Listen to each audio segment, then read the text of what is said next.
Two questions with or. Which of these is correct? Shall we paint the room red?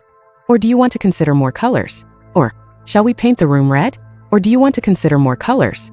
I tend to think that both of these are correct, and I would usually prefer the latter. But I'm wondering if there are any reasons why one is better than the other, if one of them is grammatically wrong, or if one of them is objectively preferable.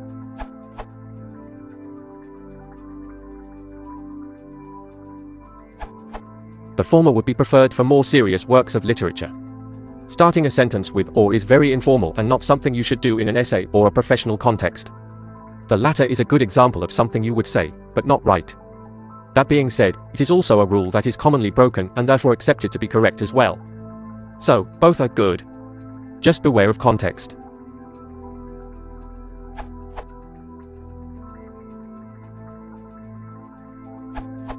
Frankly, and as a pragmatist and not a grammarian, it's 6 of one, half dozen of the other.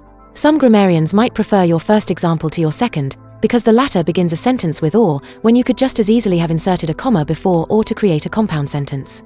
The first example allows for a short pause between the first and second parts of the sentence. The second example allows for a longer pause, perhaps, between the two independent interrogatory sentences. As I said, 6 of one.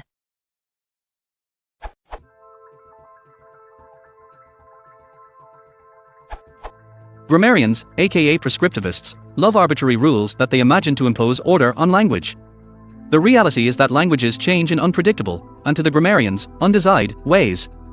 And the rule about never starting a sentence with a conjunction is just one of those arbitrary rules that have no basis in the ability for people to communicate. Language isn't a logical system, it's a means of communication. Your question comes down to whether it is better to combine two clauses into one sentence, with a comma between the clauses, or whether each clause should be its own sentence. We should ask, what is the purpose of a period versus a comma? Is it to indicate a longer pause, imagining that in spoken language, we have pauses, when often we don't? If there is a long pause in spoken language, can a comma handle it? With language, there are more questions than answers, and I'll leave it that way.